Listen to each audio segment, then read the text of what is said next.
लाख लोग फॉर्म डालते हैं, 25 हिंदी मीडियम के सेलेक्ट होते हैं, है ना। अभी भी फाइनल रिजल्ट जो है वो बहुत संतोषजनक तो नहीं है जी। अभी आपने 12वीं फेल मूवी देखी, 12th फेल? जी बिल्कुल ये वो सब निकल कुछ गया। रख के आपने ये किताब, तो वो किताब आज के दिन में मिलियंस कॉपी सोल्ड आउट है। मुझे लगता है कि हिंदी में सबसे ज़्यादा बिकने वाली वो किताब है। लेकिन सच्चाई यही है कि अभी भी 1000 में 50 लोग रहते हैं हिंदी माध्यम के। माँ ये दुनिया रे तेरे आंचल से छोटी है हो, और सूरज के रथ हम चढ़ेंगे जरूर। नमस्कार, इंडिया डेली लाइफ का डिजिटल प्लेटफॉर्म देख रहे हैं आप। आपके साथ मैं हूं अपूर्वा। आज हमारे न्यूज रूम में जो हमारे स्पेशल गेस्ट हैं वो किसी पहचान के मोहताज नहीं है, क्योंकि वो युवा दिलों के धड़कन है। और सबसे बड़ी बात, एक युवा लेखक के तौर पर उन्होंने जो अपनी पहचान बनाई है, उसके बाद युवाओं के बीच में तो काफी ज्यादा लोकप्रिय भी हो गए हैं। वो कवि हैं, वो लेखक हैं, और अगर उनके हाथ में माइक पकड़ा दिया जाए तो वो एक तेज तर्रार रिपोर्टर भी बन जाते हैं।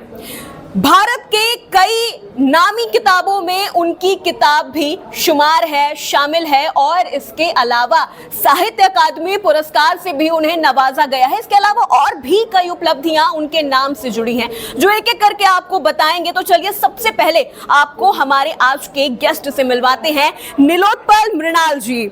सर, बहुत स्वागत है आपका इंडिया डेली लाइफ में। कैसा लग रहा है आके? अरे बिल्कुल, बहुत अच्छा लग रहा है और बहुत ही सकारात्मक माहौल है। तो आपके सबसे पहले तो आप भाग दौड़ ज्यादा है थोड़ी यहाँ? भाग दौड़ नहीं, ये तो खैर आप समाचार जहाँ से देश भर की समाचार प्रसारित हो, तो जितना भाग दौड़ देश में होगा उतना भाग दौड़ यहाँ दिखाई देगा। तो बहुत अच्छा माहौल है, बहुत बढ़िया लगा। बिल्कुल। तो नीलोत्पल जी से आगे और भी बातचीत हम करते रहेंगे और उनके सफर के बारे में भी आपको बताएंगे, उनका राजनीतिक सफर, क्योंकि राजनीति से भी वो जुड़े हुए हैं, पॉलिटिकल एक्टिविस्ट भी हैं, कई आंदोलन का भी वो नेतृत्व कर चुके हैं, उनके बारे में भी उनसे जानेंगे। लेकिन सर, सबसे पहले सवालों की जो शुरुआत करते हैं, झारखंड के दुमका से लेके दिल्ली तक का सफर अगर पीछे मुड़ के देखा जाए तो कैसा रहा आपका? बिल्कुल, जैसे एक किसी भी एक सामान्य विद्यार्थी की यात्रा जो होती है वही है। कोई भी आप पूर्वांचल के लड़के हों या लड़कियां, उनका पहला सपना पढ़ाई के बाद यही होता है कि भाई वो यूपीएससी की तैयारी करने जाएं। मेरा भी बस बिल्कुल एक साधारण सी यात्रा है कि मैं भी रांची सेंट जेवियर्स से पढ़ने के बाद फिर दिल्ली आया आईएएस की तैयारी करने के लिए मुखर्जी नगर। और मुखर्जी नगर में रहते हुए जो कि मैंने यूपीएससी के सिलेबस में कई परिवर्तन देखे। ये एक संयोग था कि हमारे ही समय में सबसे ज़्यादा सिविल सर्विसेज में जो भी परिवर्तन आप देख रही हैं वो हमारे समय में हुआ, चाहे वो एच अटेम्प्ट को लेके हो, है ना, सीसेट जैसे नए चीज़ों का आना, और उसके बाद विषय का हट जाना, मेंस में केवल एक सब्जेक्ट कराना, ये सारे परिवर्तन हमारे समय में हुए।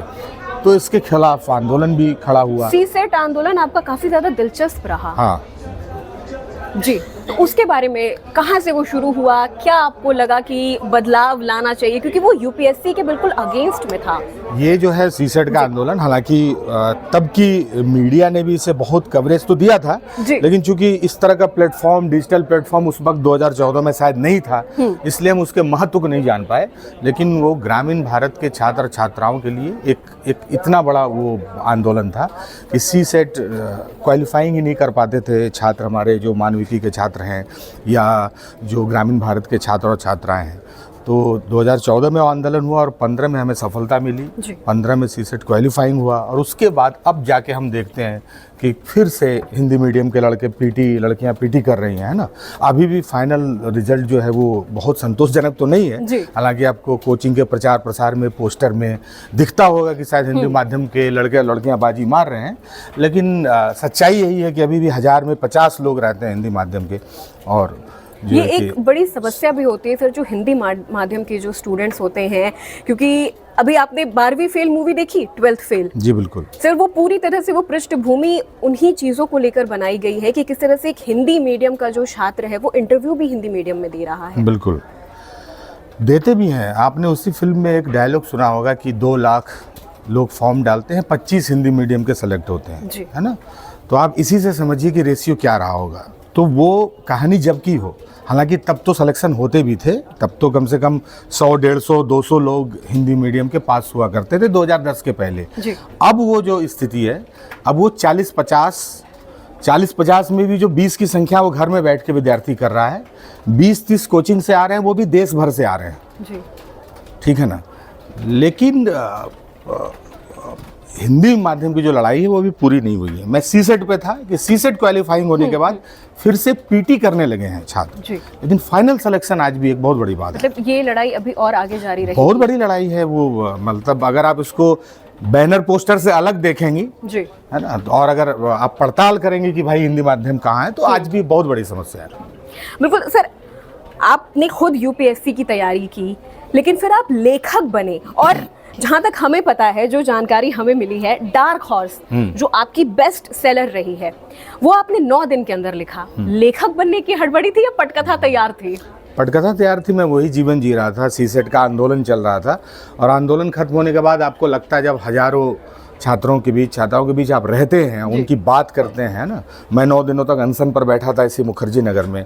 तो उसके बाद मैंने वो किताब लिखी, और वो किताब मुझे लगता है कि शायद हिंदी में लिखी गई पहली किताब थी जिसमें मुकम्मल तौर पे मुखर्जी नगर दिखाया गया था। 2015 अप्रैल में वो किताब आई थी। तो आप जितनी भी किताबें देखते हैं फिर यूपीएससी पर आधारित, वो सब उसके बाद की किताबें हैं। तो मैंने पहली बार वो 25 गज के कमरे का जो भट्टी का तापमान है ना, जो भट्टी का तापमान है, वो पहली बार उस किताब में निकल कर आया था। रोटी, नमकीन, बिल्कुल, वो निकल के आया था। आपने ये किताब, तो वो किताब आज के दिन में मिलियंस कॉपी सोल्ड आउट है। मुझे लगता है कि हिंदी में सबसे ज़्यादा बिकने वाली वो किताब है। सर, इस किताब का एक जो मेन किरदार है संतोष, और डार्क हॉर्स का अगर जिक्र कर लिया जाए तो इसका मतलब होता है एक ऐसा घोड़ा जिसके जीतने की कोई उम्मीद नहीं होती। और संतोष को क्या माना जाए, डार्क हॉर्स माना जाए? देखिए, उसमें लगता है कि हीरो संतोष है, लेकिन वो किताब संतोष के लिए नहीं लिखी गई है। वो किताब उन लाखों छात्रों के लिए है जो फेल कर जाते हैं, कहाँ यूपीएससी में, लेकिन जिंदगी में वो कहीं ना कहीं पास है, कहीं ना कहीं वो सफल हैं, कहीं ना कहीं कुछ कर लेंगे या कर रहे हैं। जी। असल में मैंने किताब उसको ध्यान में रख के लिखा था। बिल्कुल सर, और जब यूपीएससी का जिक्र किया जाता है तो हर बार मुखर्जी नगर में हम हर साल हर दिन देखते हैं कि एक हजारों लाखों स्टूडेंट की एक संख्या होती है। छोटे से कमरे में वो अपनी पूरी जिंदगी गुजार देते हैं, और कई बार पास तो होते हैं लेकिन कई बार असफल भी हो जाते हैं। तो जो असफल हो जाते हैं, क्या उनको उस भीड़ से अलग कर दिया जाए? अभी मैं इलाहाबाद गया था, तो मैंने पहली बार वहाँ सुना कि इलाहाबाद जैसे शहर में तैयारी करने वाले लड़के और लड़कियों के बीच हम आत्महत्या की घटनाएं सुन रहे हैं। ये हम पहले कोटा वगैरह के बारे में, इंजीनियरिंग के छात्र छात्राओं के बारे में, मेडिकल के बारे में सुनते थे। सिविल सर्विसेज की तैयारी करने वाले लोग कहीं आत्महत्या कर लेंगे हम सुनते नहीं थे। जी। इसी आपके न्यूज रूम में कितने छात्र और छात्राएं होंगी जो यूपीएससी की तैयारी कर रहे होंगे और आज पत्रकारिता में सफल हैं और अच्छा कर रहे हैं। ठीक है ना। तो कहने का मतलब है कि ये कुंठा आई कहाँ से, ये बाजार ले आया बैनर पोस्टर, जिसने बताया कि यूपीएससी कर लेना इंद्रासन को पा लेना है। अब इंद्रासन को पा लेने का इतने नजदीक पहुंच गए, पीटी, प्रीलिम्स, मेंस और इंटरव्यू। आपके ठीक बगल के कमरे वाला व्यक्ति इंद्र हो चुका है कोचिंग के अनुसार, जिसमें ईश्वरत्व आ गया है ना। उसका मंदिर बनेगा, जो ऑफिस है वहाँ पर अड़हुल के फूल चढ़ाएगा जो असफल लड़का है, ऐसा लगता है। तो उसको लगता है कि यार मेरे ठीक ऊपर बिल्डिंग वाला आदमी इंद्र बन गया और मैं अभी यही हूँ, मनुष्य से भी नीचे आ गया, क्योंकि बाप गाली देता है फिर कि तुम आदमी भी नहीं हो, तुम गधा हो, तुमसे नहीं हो पाया, है ना। तो उसके बाद वो कुंठा घर कर जाती है। फिर आप इतना चमका के दिखाते हैं, अभी इसी न्यूज रूम में कोई यूपीएससी टॉपर आ जाएगा, है ना। तो असफल लड़का जो यूपीएससी फेल कर गया लेकिन अपने फील्ड में कहीं भी वो ज्यादा सफल है, उसकी चमक में आप फिर उससे सवाल पूछेंगे कि आप कितना भी सफल हैं, लेकिन आपको ये तो जरूर अफसोस होता होगा ना यूपीएससी नहीं कर पाए।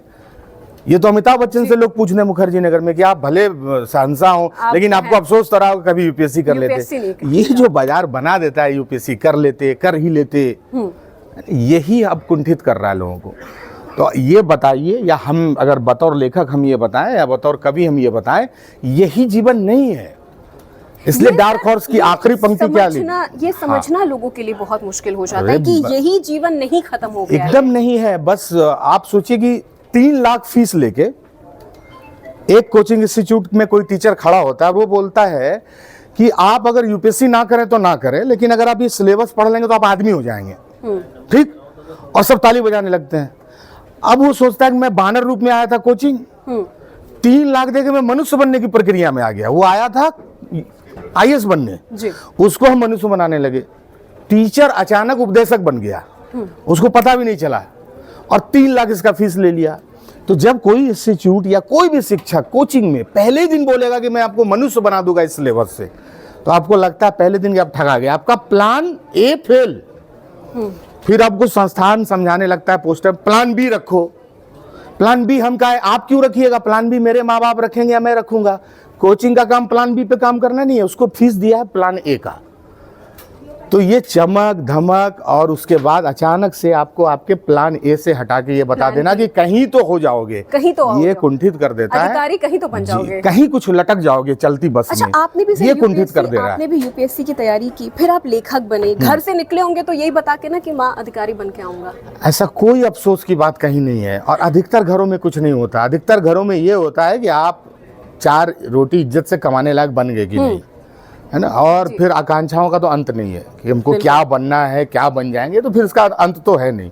तो माँ बाप भी जो हैं, मुझे नहीं लगता है कि हिंदुस्तान के माँ बाप इतने इतने एक मुखी होंगे या इतने वो निर्दयी होंगे कि उन्होंने आपको मशीन में डाल दिया है कि यहाँ से फिर यूपीएससी करके निकलना। नहीं, करके निकलना है ना, हमने कच्चा माल डाला, उधर से हमको रेडीमेड आईएएस आईपीएस चाहिए, ऐसा नहीं है। ऐसा बना भले दिया जाता है माँ बाप के सपनों की। ये माँ बाप का सपना ये है कि आप ठीक से रहें, खुश रहें, सुरक्षित रहें, हाँ, और सम्मान से 4 रोटी कमाएं, यही उनका सपना है। लेखक आप बने, आप कवि बने, आप तो सर स्टैंड अप जो कॉमेडी है आपने तो वो भी कर ली। हाँ, मैंने सेवाग्राम से इंस्टाग्राम तक का आपने ये भी एक जिक्र किया था आपके एक वीडियो में, हमने देखा कि जहां आपने सेवाग्राम टू इंस्टाग्राम, ये एक जिक्र आपने किया था। ये इसके पीछे का क्या तर्क है? कुछ नहीं, मैंने एक कविता, मेरा गीत था एक, रील बनाने वाले लड़के, वो उसी को सुनाने के पहले की भूमिका थी। बिल्कुल बिल्कुल। हाँ। रील तो सर यहाँ पे तो बहुत सारे हमारे कलीग है जो रील बहुत बनाते हैं। आदित्य भी बनाता है, आदित्य से मैं इंट्रोड्यूस करवाना चाहूंगी। हाँ, आदित्य के भी सर कई सवाल हैं। इसको जब पता चला कि आज आप आने वाले हैं स्टूडियो में, इसने सर कई बार मुझे मैसेज किया कि टाइम बता दो, कितने बजे आएंगे, मैं उसके 1 घंटा पहले पहुंच जाऊंगा। और जैसे मैंने उसको बताया कि सर 11:30 तक पहुंच जाएंगे, ये लड़का 10:30 बजे ही पहुंच गया सर ऑफिस। तो आदित्य के भी कई सवाल हैं। बिल्कुल आदित्य, तुम भी बताओ, अपने तुम्हारे भी कई सवाल थे। सर सबसे पहले तो थैंक यू बोलना चाहेंगे आपको, और थैंक यू इसलिए कि 2017 में पहली बार हम किताब पढ़े थे, डार्क हॉर्स, जब मेरे 2nd ईयर चल रहे थे कॉलेज के, और 9 बैक ऑलमोस्ट लग चुके थे, ये ऑन कैमरा में बोल रहा हूँ। तो ये किताब पढ़ने के बाद एक अलग सा साहस महसूस हुआ, एक अलग से हिम्मत आई, और एक ही साथ मैंने 4th सेमेस्टर की जो 8 पेपर्स थे वो और प्लस वो 9 एक ही साथ मैंने वो कवर कर लिया था, और मैं पास हो गया था। तो किताब को बस मैंने पढ़ा नहीं है, उस किताब को मैंने महसूस किया है। मतलब आप जब अभी आ रहे थे, पहली बार आपसे मैं मिला हूँ आज, तो आप जब आ रहे थे तो मेरे मन में यही सब ख्याल आ रहा था कि संतोष, मनोहर, वो कृपा शंकर जी, गुरु, सबसे जो मेरे पसंदीदा एक कैरेक्टर थे वो गुरु थे। वो उन्होंने जो बात कही कि भाग्य को ठेंगा दिखाकर अपनी तकदीर खुद लिख लेना है। एक बीच में एक और बार जब वो अपनी हथेली देख रहे हैं, लास्ट पे, शायद 2nd लास्ट पेज पे है, मुझे याद भी है अभी, तो वो उन्होंने अपने हाथ पर स्याही डाली और मिटा दी। और लास्ट में जो आपने जो एक डार्क हॉर्स का मतलब बताया है, और एक बताया है कि ज़िंदगी दौड़ने के लिए बहुत सारे रास्ते देती है, एक रास्ता पकड़ो और दौड़े चलो, तो ये सारी चीज़ें, ये सारी लाइंस मैंने महसूस किए। तो मैं आपसे हमेशा से पूछना चाहता था कि मतलब इतने अच्छे ख्याल, इतने चीज़ों को मिलाकर एक किताब 9 दिन में आखिर कैसे लिख दिया आपने? मतलब कहानी तो पक रही होती है, कहानी तो 3-4 साल से दिमाग में थी, वहीं रह रहा था, वहीं आंदोलन के बाद थोड़ा सा वो सब कुछ एकत्रित हो गया, तो उसके बाद मैंने लिख दी। वो एक संयोग भी है, वो कोई फार्मूला नहीं है, वो एक संयोग है कि लिख दिया, और लिख भी दिया। तो शुरुआत में ये भी पता नहीं था कि कुछ है, उसे लोग पढ़ेंगे कि नहीं पढ़ेंगे, लेकिन 500 कॉपी का पहला संस्करण था। आज वो 10 लाख से ज़्यादा किताबें बाजार पाठकों तक पहुंच गई हैं। तो वो सब एक, मैं तो उसको एक संयोग मानता हूँ। और सबसे बड़ी बात यह है कि आप उसे पढ़ के और थोड़ा भी अगर बुन रहे हैं तो इसका मतलब है कि मुझे हौसला मिला, फिर मैंने अगली किताब लिखी, फिर उसकी अगली किताब लिखी, फिर लिख रहा हूँ, है ना। तो ये एक मैं मानता हूँ कि अच्छा, एक और चीज़ थी मेरे मन में। मैं जब जितनी बार मैंने किताब पढ़ी है, मैंने गुरु को और ज़्यादा करीब से जानने की कोशिश की है। तो वो जो गुरु का कैरेक्टर है वो मतलब कभी कभी मन में आया कि गुरु हिमसेल्फ द राइटर, गुरु कौन है, गुरु आखिर गया कहाँ, गुरु का क्या हुआ। फिर लास्ट में मनोहर का जो वो एक जिक्र होता है जब अपने घर में टीवी देख रहे होते हैं, उन्होंने टीवी पर देखा, नेशनल स्पोक पर्सन बन गए। तो संतोष आईपीएस बन गए। तो वो क्या ये ओरिजिनल कहानी है या फिर सिर्फ काल्पनिक? नहीं, कहानी क्या होती है, अब मैं राइटर हूँ, मैं आपको अपनी कहानियों में हत्या भी दिखाऊंगा तो मैं कहाँ से कहूँगा कि राइटर हत्या करके आया है ना। तो होता क्या है कि कहानी होती आपके आसपास की है, आप उसको प्रस्तुत करते हैं तो उसमें काल्पनिकता थोड़ी होती ही है, लेकिन कहानी यथार्थ से ही जुड़ी हुई है। यथार्थ का भी ट्रीटमेंट थोड़ा काल्पनिक पुट डाल के किया जाता है, तो यही है। लेकिन गुरु क्या है ना, वो इसलिए भी आपको अच्छा लगता है क्योंकि गुरु यूपीएससी फेल है, एक बड़ा महाभारत जो है वो हार गया, उसको बताया गया, लेकिन उसके बाद भी वो अपनी ज़िंदगी में फेल नहीं है, कहीं ना कहीं सफल है। तो वो सुकून जो देता है, इसलिए गुरु आकर्षित करता है।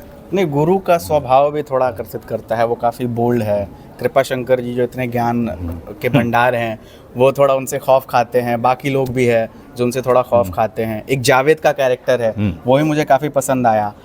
मनोहर है, विदिशा, पायल, मतलब जिस तरीके से आपने किताब को बुना है वो बड़ा ही ज़बरदस्त तरीके से। एक स्टार्टिंग ही होती है गांव से, और एक जो पिता और बेटे का जो कनेक्शन है वो भी मैंने महसूस किया है कि जब हम भी घर से आते थे तो पापा ऐसे ही करते थे, मम्मी ऐसे ही बिल्कुल लिट्टी और बाकी चीज़ें बना के यही है, इसी कारण से कि वो आपको अपनी कहानी है ना, तो उसमें लेखक अपनी कहानी में लिख के फिर निकल जाता है, फिर वो आपकी कहानी हो जाती है, तो इसलिए वो आपको आकर्षित करती है। और आदित्य, आपको बहुत बहुत धन्यवाद कि आपने उसको इतने कायदे से पढ़ा है, आपको सारे कैरेक्टर के नाम याद है। मैं तो दूसरा उपन्यास लिख रहा हूँ तो मुझे याद नहीं है सारा कैरेक्टर, लेकिन आपको इतने कायदे से वो याद है, और यही बताता है कि भाई यही हिम्मत है कि मुझे लिखते रहना चाहिए, है ना, आपके जैसे और पाठक मुझे मिले। अच्छा सर, एक और लास्ट सवाल था कि अभी जो फ़िलहाल में जो यूपीएससी का जो प्रिपरेशंस कर रहे हैं, हाँ, जो आपने अभी बताया अपने जवाब में आपने एक जिक्र किया था कि बहुत सारे लोग ऐसे ऑफिस में होंगे जो यूपीएससी का प्रिपरेशन कर रहे होंगे और करके आए होंगे या फिर कर रहे होंगे और नौकरी भी कर रहे हैं, मतलब दोनों, प्लान ए प्लान बी। तो वैसे छात्रों के लिए आप एक होता है ना कि हिंट क्या देना चाहेंगे, क्या किस तरीके से उन्हें मैनेज करना चाहिए, क्योंकि टाइम का बड़ा झोल होता है। नहीं, अब देखिए, ये बोलने लायक मैं तो नहीं हूँ, क्योंकि वो मैं बोलूँगा नीचे कमेंट आएगा तेरा हुआ क्या ना। सोशल मीडिया पर तो बात करने का तरीका, क्या कहना है, ये भी आपको बताता है। एक वीडियो आपको 3 साल तक दुख दे सकता है जब तक लोग उसको भूल ना जाएं। तो मैं आपको ये तो नहीं बताऊँगा कि मैं यूपीएससी आपको करवा दूँगा, मैं आपको ये जरूर बता सकता हूँ कि अगर यूपीएससी नहीं हुआ तो ऐसा नहीं कि कुछ नहीं हो रहा है, इससे कुछ नहीं बिगड़ना। इतना बड़ा लोड लेके इसको नहीं करना है। मेरा भी नहीं हुआ, मैंने गलती से भी ये बात नहीं कही कि सब कुछ हो गया जीवन में, एक जरा सा यूपीएससी हो जाता तो मज़ा आ जाता। मैंने कहीं ये बात नहीं कही, यानी इसका अफसोस कतई नहीं है मुझे। मैं आपको यही कह सकता हूँ भरोसे के साथ, बाकी यूपीएससी होगा कैसे, ये जिन्होंने किया है वही बताएंगे तो ज़्यादा प्रमाणिक होगा। जिस पर दवा असर किया वही पुड़िया बांध के आपको दे तो ज़्यादा बेहतर है। सर, बहुत अच्छा लगा आपसे मिलके, और अपने पसंदीदा लेखक से मिलना हर पाठक का एक सपना होता है, और आप भी पसंदीदा लेखक है मेरे। 2017 से लेकर अब तक मैंने कितनी कोशिशें की आपसे मिलने की, अरे बट हर बार नाकाम हुआ, और हमेशा सोचता था कि कभी ना कभी तो उस इंसान से मैं ज़रूर मिलूंगा जिसकी किताब को मैंने इतनी करीब से महसूस किया है। जय हो, जय हो, जय हो। चैतन्य भी है, फिर Thank you. नीलोत्पल जी चैतन्य भी हैं, हमारे बिहार से ही हैं, इनका भी कई सवाल है आपसे। इन्होंने भी बड़ी कोशिशें की आपसे मिलने की, आपको इन्होंने कई बार देखा, आपके कई इंटरव्यूज़ भी इन्होंने आपके सुने हैं, और काफ़ी सालों से ये आपको फॉलो कर रहे हैं। तो चैतन्य की भी कई सवाल है। पहला सवाल तो मेरा ये है कि हम बिहारी आज जहाँ हैं उसको आप कहाँ देखते हैं कि आने वाले समय में जो हमारे पॉलिटिकल राजनीतिक लोग हैं वो हमारे लिए अभी भी हमें नहीं लगता है कुछ कर रहे हैं। तो आप क्या देखते हैं कि आने वाले समय में हमें किसके हाथों में सत्ता सौंप जाए? लेखक से हमें ये सवाल नहीं पूछना चाहिए, क्यों नहीं पूछना चाहिए, लेकिन आपको क्या लगता है कि हम बिहारी जो हैं कब तक मजदूरी करेंगे दूसरी जगह? मुझे अभी भी ख़राब लगता है कि आप नोएडा, गाज़ियाबाद, अहमदाबाद में नौकरी कर रहे होते हो और कहीं आगजनी हो जाती है, 5 लोगों की मौत होती है और लिस्ट में 5 बिहारी होता है। और चूँकि मैं समस्तीपुर से हूँ और आज कर्पूरी ठाकुर जी का वो उनको भारत रत्न मिला है, हमारे घर के बगल में उनका घर है, तो इसीलिए सवाल जायज़ भी है कि हम कब तक, हमारे लोग कब तक कहीं और नौकरी मजदूरी पहला बात करते तो रहें। ये है कि जब कोई कलाकार लेखक आए तो उससे राजनीति पे पूछिए।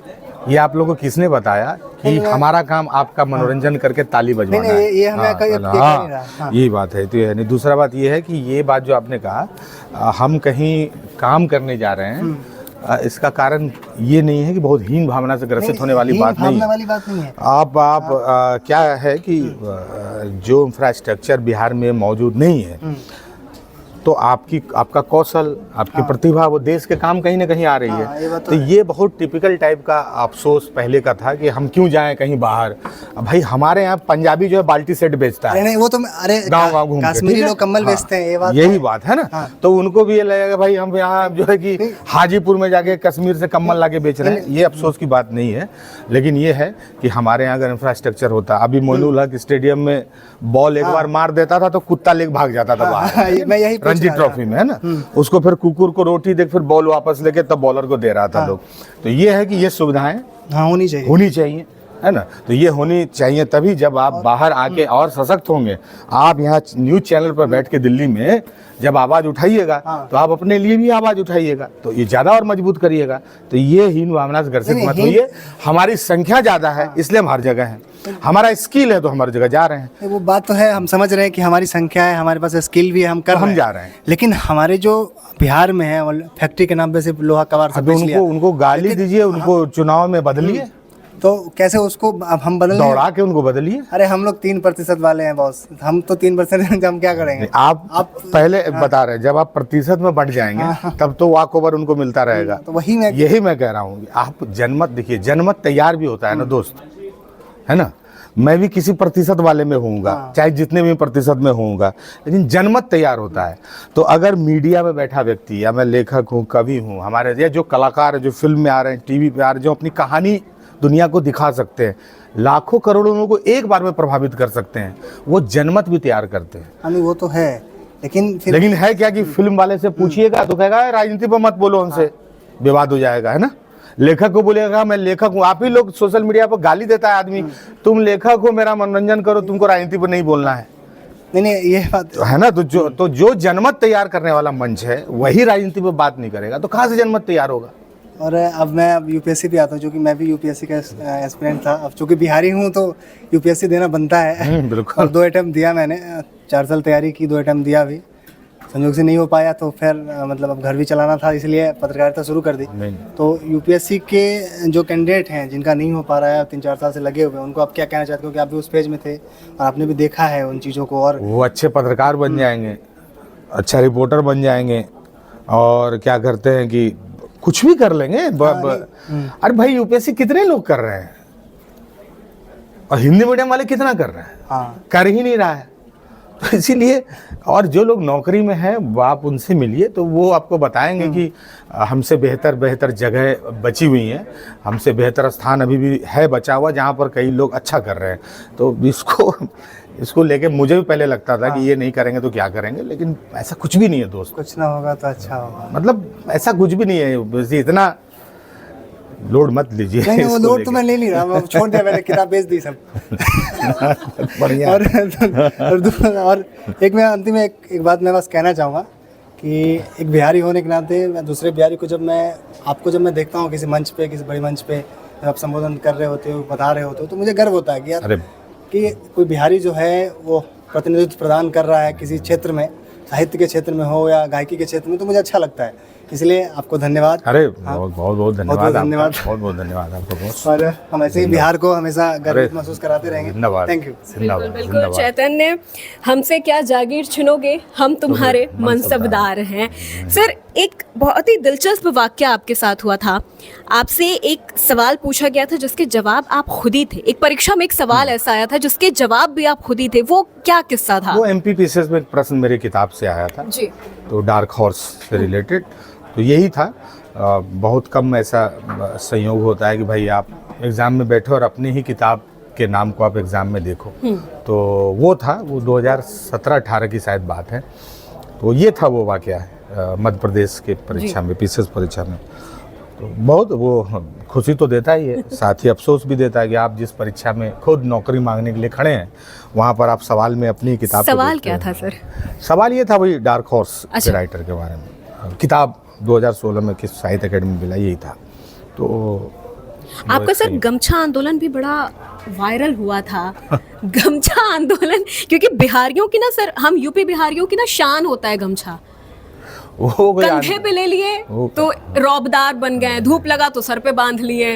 नहीं वो कोई आंदोलन नहीं था, लेकिन हाँ ये था कि भाई मुझे रोका गया था एक होटल में, तो मैंने उसको ऐसे ही नहीं लिया, क्योंकि मामूली आदमी के साथ ये घटना कई बार घटती है और घटेगी, इसीलिए मैंने उसको सोशल मीडिया पे डाला। वो एक स्वतः स्फूर्त तौर पे सोशल मीडिया पर वो एक आंदोलन बन के उभर वायरल हो गया। और वहाँ गोपालगंज, सिवान या हाजीपुर, मुजफ्फरपुर में सड़कों पर भी लड़के निकल आए गमछा लेके, और वो कई न्यूज़ चैनल्स ने उसको कवर भी किया है ना। ट्विटर, उस वक्त तो मैं ट्विटर पे था भी नहीं जब ट्विटर पे गमछा ट्रेंड करने लगा था। जी। 2019 की बात है ये, है ना।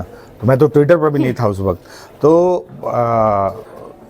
अच्छा हुआ उसके बाद। अभी पिछले साल एक महिला को शायद साड़ी पहनने के कारण किसी कहीं बिल्कुल, रोका गया था, रेस्टोरेंट में जाने से उन्हें रोक रेस्टोरेंट में। दिया गया हाँ, था। तो चूंकि वो गमछा वाला एक इतना बड़ा मुद्दा हो चुका था, तो उसको हौसला मिला, उन्होंने विरोध किया। फिर सोशल मीडिया पे इसी का रेफरेंस देके उनके फिर भी पक्ष होटल भी बंद हो गया। में मुहिम चला गया।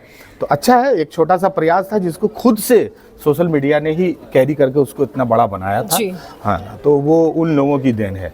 बिल्कुल ना। सर। अब मेरा तो केवल गमछा लगा था उसमें, और कुछ नहीं था उसमें। हाँ। सर थोड़ा सा राजनीति से भी सवाल हो जाए, हाँ। क्योंकि आप पॉलिटिकल एक्टिविस्ट भी रहे हैं। इस वक्त राम मंदिर का मुद्दा सबसे ज़्यादा गरमाया हुआ है। राम मंदिर का उद्घाटन भी हो गया, प्राण प्रतिष्ठा भी हो गई, हमारे राम अपने दरबार में विराज भी गए हैं। इस पर क्या आपका तर्क है? अयोध्या जाएंगे? अरे क्यों नहीं, जब पहले भी गए हैं, हमारे बाप दादा जाते थे। ये कोई मुद्दा नहीं है, मुद्दा नहीं है ये। मुद्दा उनका है जिनको चुनाव लड़ना है। जी। हमारे और आपके लिए ये आस्था है आस्था है। ना। मुद्दा तो उनके लिए जिनको चुनाव लड़ना है, पक्ष के लिए विपक्ष के लिए। हमारे लिए आस्था है। हमारे लिए तो जब वो टेंट में थे उतने ही राम थे। बिल्कुल। और आप राम किस तरह से इस देश में समाये हैं, उसकी उनकी आस्था की गहराई का अंदाजा आप इसी से लगा लीजिए। टेंट और महल में आस्था में कोई परिवर्तन नहीं है ना। बिल्कुल नहीं। तो हमारे लिए तो राम तब भी राम थे, हाँ एकदम आज है। भी राम हाँ, हैं। ये कोई राम लॉन्च होने का बात थोड़ी जी, है। बिल्कुल। इसको ऐसे देखा जा रहा है जैसे लगता है जय श्री राम लॉन्च हुए हैं अब, मॉडल 2024। जी, ऐसा नहीं है ना। ऐसा नहीं, बिल्कुल, ऐसा नहीं बिल्कुल। है। अच्छा नीलोत्पल जी, भविष्य में राजनीति में उतरने का कोई प्लान? नहीं, राजनीति में तो सेलिब्रिटी लोग उतरते हैं, उन लोगों के पास सीढ़ी होती है, उतर जाते हैं। इतना नीचे उतर जाते हैं, फिर ऊपर ऐसे करके नहीं आ देखते हैं पाते। टोपी गिर जाता है ना। तो वो लोग उतरेंगे। हम लोग लिखने पढ़ने वाले लोग हैं, है ना। तो हम कलम लेके उतरे ना, ऊपर ही रहें, बहुत ज़्यादा ना नीचे कलम उतरना के हम पड़े। लोग जादूगर हैं। हाँ, तो वहीं से काम करते रहेंगे। जी। हाँ, हम लोग के लिए राजनीति मतलब चुनावी राजनीति हम लोग के लिए नहीं है।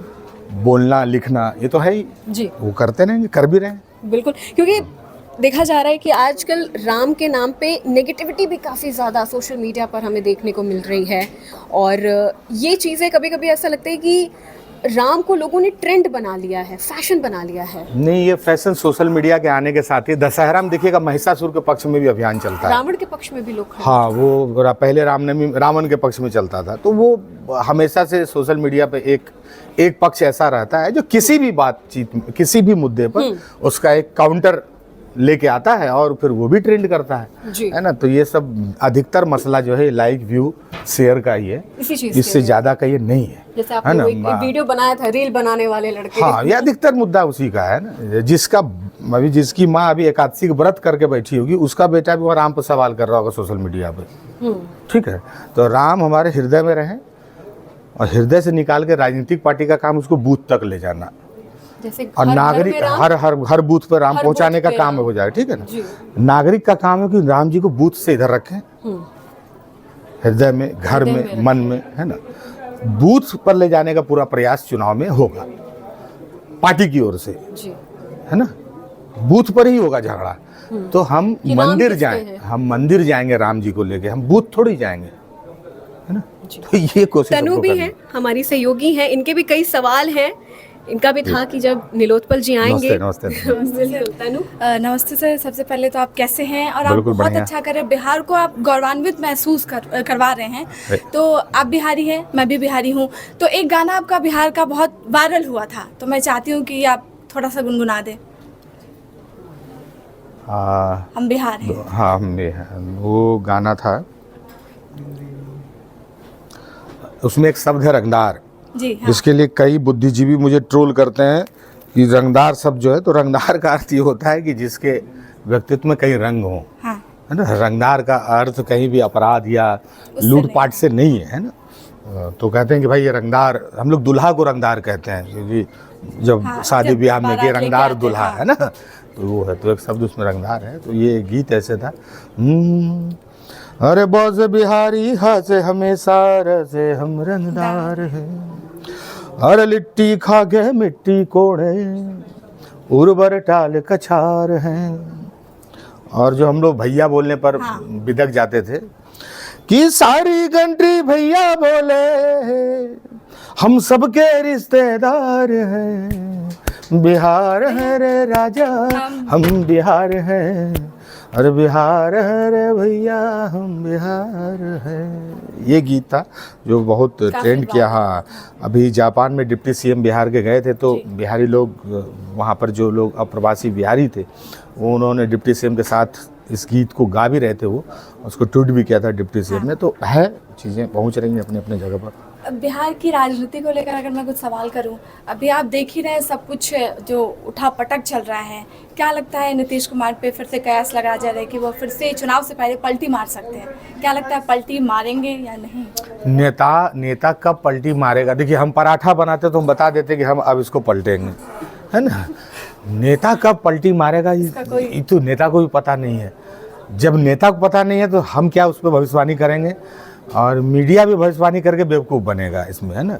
भाई राजनीति जो है वो अप्रत्याशा को भी अप्रत्याशित परिणाम दे रही है, उससे संदेह भी डरता है, उससे धोखा भी घबराता है कि यार हमसे बड़ा धोखा है ना। तो वहाँ पर हम और आप क्या उम्मीद लगाएं किसी से। लेकिन राम मंदिर को लेकर जहाँ एक तरफ पूरा देश उत्साहित था, सब लोग उस पर गौरवान्वित हो रहे थे, लेकिन बिहार में आरजेडी और जेडीयू नेता लगातार राम मंदिर को लेकर विवादित बयान दे रहे थे। हालांकि तेजस्वी यादव ने भी कहा था कि मंदिर की जगह अस्पताल, हॉस्पिटल ये सब बनवाना चाहिए, ये सब वोट बैंक की राजनीति है। देखिए, भारत सरकार खजाने में, वो पहले तो भारत सरकार ने नहीं बनवाया, और ये सब बहुत क्या बोलते हैं, बहुत मतलब चलता हुआ बातें हैं, ठीक है।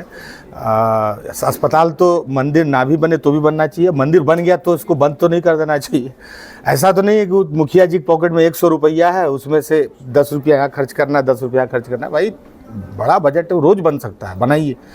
दूसरा है कि इतने दिनों में हमने कितने स्कूल और अस्पताल बनाए, ये भी मुद्दा रखना है। लेकिन राजनीतिक बयान राम जी को लेके वो सब पार्टी करेंगे, हमारा उसमें क्या, हमारा उसमें कुछ नहीं है। हम राम जी को पूजा पाठ करेंगे, और वोट देने जब जाएंगे तो मुद्दा रहेगा रोजगार, मुद्दा रहेगा शिक्षा, मुद्दा रहेगा महंगाई, है ना, मुद्दा रहेगा सुरक्षा, मुद्दा रहेगा महिला सुरक्षा, मुद्दा रहेगा महिला शिक्षा, है ना, मुद्दा रहेगा कि भाई रोजगार है ही, पलायन, ये सब मुद्दा रहेगा। हाँ, तो वोट देने में यही सब कसौटी होता है। वोट देने जाते वक्त हमको ये सोचना ही नहीं है तो मंदिर मस्जिद को लेके तो हाँ है ही नहीं। अगर आप ये सोच के देंगे तो फिर तेरा राम जी करेंगे बेड़ा पार। तो एक लास्ट सवाल सर, उन बिहारियों के लिए जो बीपीएससी की तैयारी कर रहे हैं, दिन रात मेहनत कर रहे हैं, और वो जो प्रताड़ना झेल रहे हैं, जो मेहनत कर रहे हैं, जिन्होंने कितनी बार अटेम्प्ट दिया है, सफलता उनको हाथ नहीं लगी है, उनके लिए 2 शब्द बोल दीजिए। हाँ, ये बात है कि दिल्ली में यूपीएससी की तैयारी करने वाले लोगों को थोड़ा एक्सपोजर है। वो तो भाई जब वहाँ मुखर्जी नगर में फेल होते हैं तो नोएडा में आपके जैसा कई बढ़िया डेस्क पकड़ के कमाल कर रहे हैं। पटना में जो महेंद्रू में या भिकना पहाड़ी में या बोरिंग रोड में जो लड़का निकलता है बेचारा घर से बोरिंग रोड के लिए कि सेंट खरीदेंगे, उधर से लूसेंट खरीद के वापस आ जाता है ना, कि उसको लगता है कि इससे किताब खरीद लेते हैं, तो वो उसका संघर्ष बहुत बड़ा संघर्ष है। वही संघर्ष जो इलाहाबाद में लड़के कर रहे हैं ना, वही संघर्ष पटना वालों का है। तो उनको मैं शुभकामना तो दूंगा, लेकिन ये भी मैं कहूँगा कि आपका जो हुनर है उसको थोड़ा पहचानिए। आप सब में एक बड़ी संभावना इस बात की भी है कि आप में से कोई अच्छे गायक हैं, कोई अच्छे खिलाड़ी हैं, कोई अच्छा कलाकार है, कोई इंटरनेट पर वायरल हो रहा है अपने अलग अलग कोई लेखक है, कोई सिंगर है। मैं कहूँगा कि अपनी उस प्रतिभा को मांझते रहिए, उसका प्रैक्टिस रखिए, है ना, उसका रखिए। और नौकरी आखिरी मोक्ष मूलम नहीं है कि मोक्ष का मूल वहीं से मिलना है, लेकिन नौकरी के लिए लड़िए भी जरूर। तो मेहनत कर हाँ, ये भी नहीं करना है कि भाई सरकारी नौकरी नहीं भी मिला तो क्या। तो मेहनत करते रहिए, हाँ, कब सफलता क्योंकि आपकी बिहार जैसे राज्यों में, उत्तर प्रदेश जैसे राज्यों में छोटे और दबे कुचले लोगों के लिए नौकरी ही ऐसा, सरकारी नौकरी ही ऐसा मैकेनिज्म है जो अचानक से आपको उठा के शीर्ष तक पहुंचा देता है, सामाजिक सोपान में भी, है ना, आपको सम्मान दिलाता है। तो वो गरीब गरुआ है ना, वो जो दबा कुचला आदमी है, उसको अगर 10 NCERT की किताब अगर उसकी ज़िंदगी बदल देती है तो उसके लिए जितना मेहनत हो करिए और बार बार करिए, लेकिन उसके बाद भी जो आप में क्षमता है उसको बचाए रखिए, उसको खत्म नहीं करना है। दिखाइए। और बहुत बहुत शुक्रिया सर। स्वप्निल जी, देखिए वक्त कम पड़ जाएगा लेकिन सवाल खत्म नहीं होंगे। बॉस स्वप्निल हमारे साथ यहाँ पर हैं और स्वप्निल जी का भी कई सवाल है हाँ, आपसे। ये वहाँ बैठे थे, इन्होंने मुझसे कहा मेरा नंबर कब आएगा। अरे नहीं स्वप्निल, बताएं आप। बिल्कुल बिल्कुल स्वप्निल जी सर, सबसे पहले तो आपका बहुत बहुत स्वागत है हमारे न्यूज़ रूम में। और मेरे सर आपसे एक सवाल है और एक अपील है, हाँ। एक विनती है आपसे। सर सवाल ये है कि आपकी जब कुमार विश्वास जी से मुलाकात हुई थी तो कैसा अनुभव था सर में? बढ़िया, वो बड़े भाई की तरह व्यवहार करते हैं और हिंदी के कविता के लिए जो मंच कुमार विश्वास भैया ने दिया है वो मतलब पहली बार था, दुर्लभ तो था ही, पहली बार था। मुझे लगता है कि अगर कुमार विश्वास जी नहीं आए होते कविता की दुनिया में, मंचों पर नहीं आए होते, तो मैं यूपीएससी की तैयारी करते करते शायद कतई कभी ये शायद ही सोच पाता कि कविता भी एक करियर है। जी, तो ये उनकी देन है कि कविता का मंच तो पहले भी था, लोग भी उस पर सफल थे, अच्छे बड़े लोग उस पर भी थे, लेकिन मेरे जैसे युवा उसको कैरियर बना ले, ये शुरुआत ये रास्ता कुमार विश्वास जी ने दिया है। तो ये उनकी भूमिका, और जब वो मिलते हैं तो बहुत सहृदयी हैं और बिल्कुल प्रेम से मिलते हैं, एक बड़े भाई की हिम्मत हौसला देते हैं, मंच भी देते हैं जी। ये सब वो देते हैं बिल्कुल। और सर जो अपील है वो ये है सर, जो आपने माँ पर एक कविता लिखी थी जो बिल्कुल भावुक कर देने वाली, उसकी अगर चंद पंक्तियां हो जाए मैं दर्शकों को सुना देता हूँ। जी। हाँ।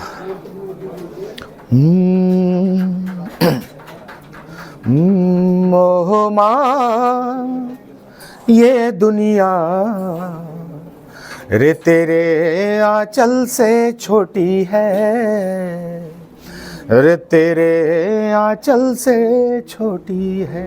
क्या बात। बचपन में 1 रुपया जिद से जो मांगा था, उसकी खन खन के आगे दौलत सब खोटी है। क्या बात, क्या बात। ओह माँ ये दुनिया रे तेरे आंचल से छोटी है, रे तेरे आंचल से छोटी है माँ। बहुत बहुत धन्यवाद सर, बहुत बहुत धन्यवाद। बहुत बहुत धन्यवाद। अच्छा सर, कविताओं का दौर है तो ये हम कैसे भूल सकते हैं, एक बहुत ही मोटिवेशनल लाइन है कि तेरी मेरी सबकी बात लिखेंगे। हाँ ये तो है सर, ये एक बार प्लीज मेरे रिक्वेस्ट पे। हो अरे सूरज के रथ हम चढ़ेंगे जरूर, हाथ जो उठाएंगे तो चंदा नहीं दूर, अरे चंदा नहीं दूर।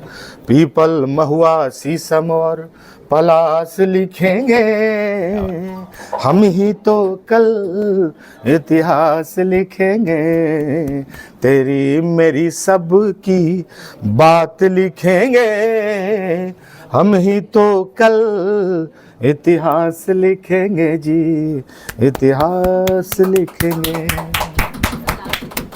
Thank you so much sir, thank you very much. एक चीज़ मैं बस बोलना चाहूँगी जिससे आपकी पहचान हो, ज़्यादातर लोग जानते हैं कि आप जहाँ भी जाते हैं आपके सर पे एक गमछा, हम बिहारियों की पहचान है, लेकिन आज वो मिसिंग है सर। नहीं ये यहाँ है। अच्छा। बिल्कुल, क्योंकि देखिए गमछा जब गले पे होता है तो रौबदार होता है, सिर पे होता है तो शान बन जाती है।